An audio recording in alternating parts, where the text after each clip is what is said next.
It's 7 p.m. at the border between Pakistan and India.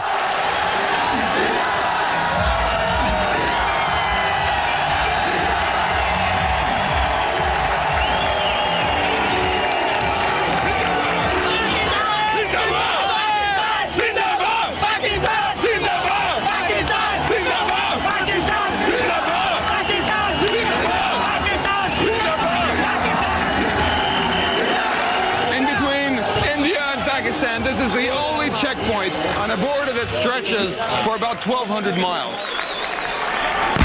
Every evening, it's the same ritual. With cheering crowds, the national flag is lowered. Well, I know this looks like a crazy football match or something, but this is a very different game altogether. It's more like a cockfight. On one side, the Pakistani border guards. And on the other, Indian soldiers. For the past 40 years, the challenge has been the same: to strike fear and awe in each other.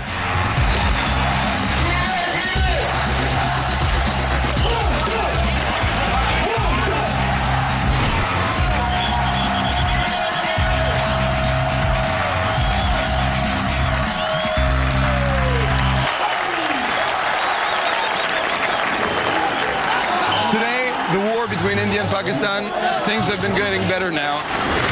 But the real trouble is what's going on inside Pakistan that gets everyone nervous.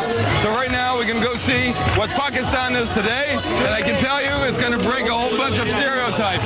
What is your name? Diego. Diego. Diego. Diego.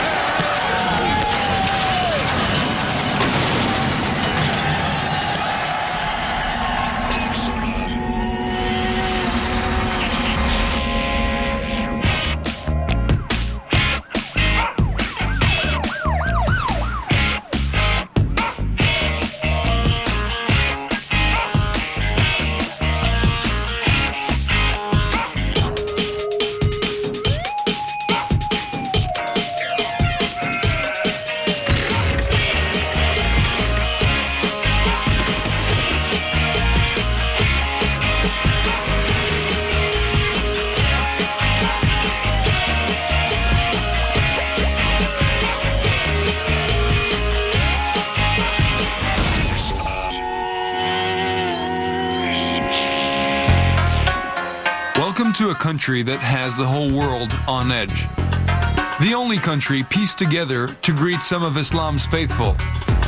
In 1947, British colonial rule comes to an end. The English beat a hasty retreat, and to avoid civil war between Hindus and Muslims, the UN creates Pakistan.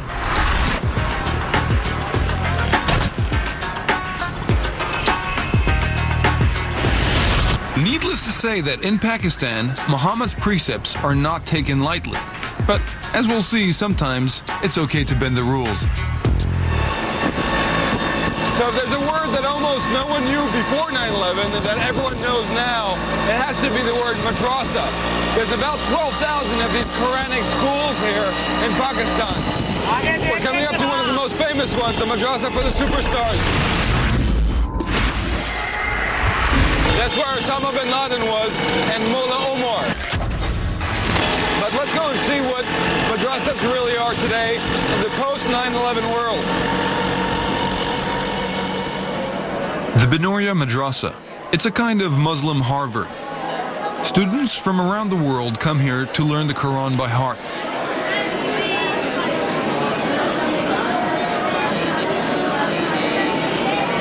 One of the big questions also that everyone has when they see a madrasa is why the movement like that? Does that help to learn, or why do they do that? Like normally in Pakistan it's like that. Well, in other countries it's not like that.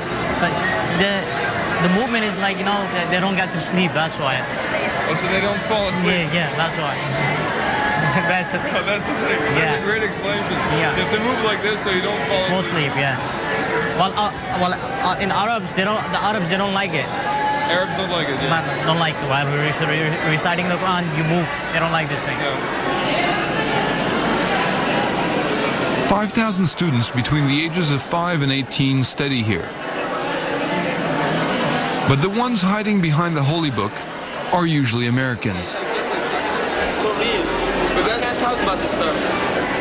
So the problem is that a lot of students here don't want to speak to us. Some of them are American, and well, we can understand why, because with the situation in the U.S. right now, it's hard to, actually say I'm at a madrasa, and one of them is leaving now.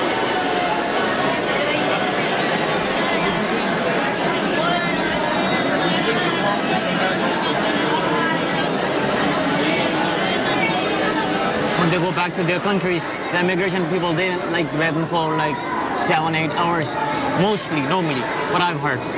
Like when they go over there, they like ask them questions about, well, why do you choose in Pakistan, or why do you choose in all these countries? Why don't you study over like other countries, like other than Pakistan? Yeah. My young guide comes from Saudi Arabia.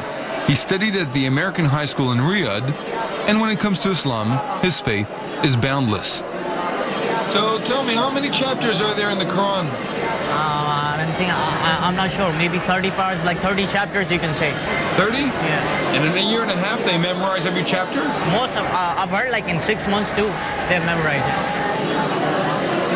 But I mean, most of them don't speak Arabic, so how can you memorize a language you don't know? No, first story, it's like a miracle, because the book, Quran, is a miracle. How come, a person, a 6-year-old or a 7-year-old can memorize 30 paras, a whole book? Really? That's crazy. So this is a miracle, the Quran himself is a miracle.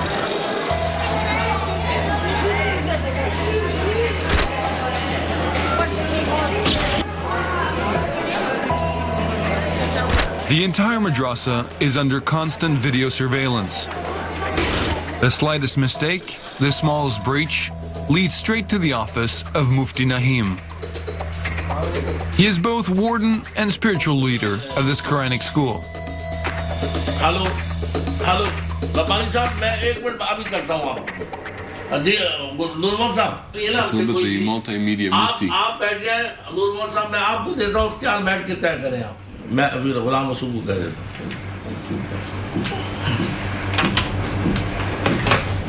It seems. Hello? I'll call you later. Well, why all these cameras? Since I'm the head of this school, and I can't be in several places at the same time, I take advantage of Western technology and inventions. Hello. Look, from here I can see everything. The whole school. This is our main mosque, this is the madrasa's restaurant, and these are the street views. After 9/11, the entire world's propaganda said that it was in our school that terrorists, kamikazes, were being produced. It'd be better if you took a look for yourself. Propaganda says that there are Kalashnikovs here and that kamikazes are trained on the premises. But you can ask our boys where the guns are, in which closet we keep them. They'll show you. We have nothing. Well, I didn't see any Kalashnikov, but I've never seen this many screens and telephones.